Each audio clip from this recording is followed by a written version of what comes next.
Aujourd'hui, c'est en tant que porte-parole de Pharmacie Plus que je m'exprime, c'est pour ça que je me suis fait tout beau. Je vais vous expliquer ce qu'il faut faire si vous avez été en contact avec quelqu'un qui a le Covid ou si vous pensez l'avoir ou si vous l'avez. Vous pouvez tout trouver sur le site de l'OFSP, c'est juste un petit peu compliqué, alors on a décidé de vous le résumer. Et en bonus, vous aurez les directives de Pharmacie Plus à tous ses employés.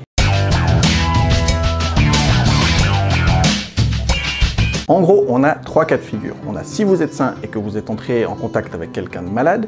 On a si vous êtes malade, mais que le cas n'est pas encore confirmé comme étant du Covid. Et on a si vous avez le Covid, qu'est-ce qu'il faut que je fasse? Premier cas de figure. Je suis une personne saine et je suis entré en contact étroit. Ça veut dire que je vis sous le même toit où je suis resté plus de 15 minutes à moins de 2 mètres d'une personne qui n'avait pas de masque de protection et qui était malade. Ou alors, j'ai des rapports intimes avec une personne qui est malade, qui souffre de symptômes, mais on ne sait pas si elle a le Covid. C'est quoi les symptômes? La fièvre, assez élevée normalement, de la toux fort, ou un mal de gorge fort, ou des difficultés à respirer. À ce moment-là, je dois rester 5 jours chez moi en auto-isolement. Si je n'ai pas de symptômes, je peux sortir après. Je suis une personne saine et je suis entré en contact avec quelqu'un qui a un Covid-19 confirmé.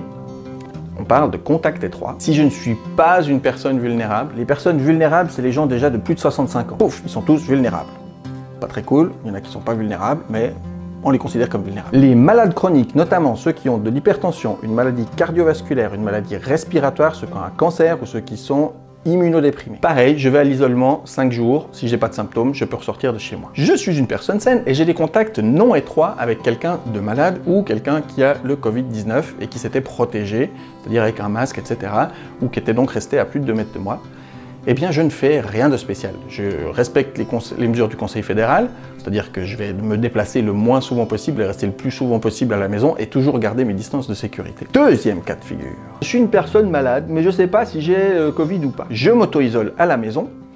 Si je suis une personne vulnérable ou si j'ai une aggravation de mes symptômes au niveau respiratoire, donc j'ai de la difficulté à respirer, à ce moment-là, je téléphone au médecin qui va m'envoyer faire un test de Covid. Ensuite, je serai pris en charge par le corps médical. Si je ne suis pas une personne vulnérable et que je n'ai pas d'aggravation de symptômes, je reste à la maison jusqu'à la fin de ma maladie, en auto-isolement, et j'attends encore 24 heures, et à partir de là, je peux de nouveau entrer en contact avec des gens. L'auto-isolement, ça veut dire que je reste chez moi, je n'ai une chambre que pour moi, je ne dors pas avec quelqu'un d'autre, je n'ai pas de contact avec mes animaux domestiques, je garde une distance de 2 mètres avec mes proches si possible, j'évite de me déplacer dans le salon ou dans les zones où ils pourraient se trouver et je reste le plus longtemps possible dans ma chambre. Bien sûr que je vais pouvoir m'aérer un petit peu dehors tout en restant isolé des autres. Les mesures d'auto-isolement, elles sont les mêmes que vous soyez Covid, juste malade ou c'est un troisième cas de figure.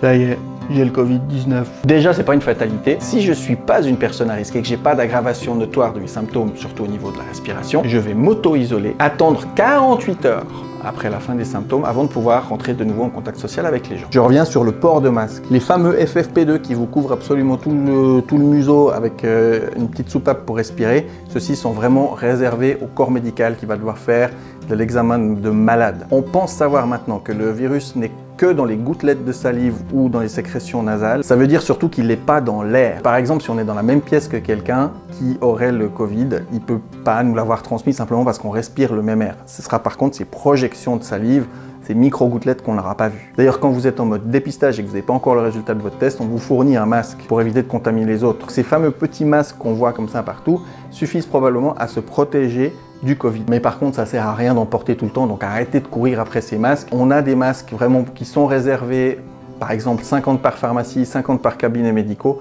qui sont vraiment réservés soit à l'examen qu'on va devoir faire quand même sur vous, bon, ce qui est quand même plutôt rare en pharmacie, nous on a suspendu absolument tout ce qui nécessitait un contact direct avec la personne, mais surtout si on pense que vous êtes contaminé, bien sûr, le médecin ou l'hôpital va vous donner un masque pour que vous puissiez vous déplacer jusqu'à chez vous. Après, chez vous, ça sert plus à rien de porter le masque. Gardez juste ces distances de sécurité. C'était un message officiel Pharmacie Plus et mon message personnel, c'est on fait tout pour vous aider.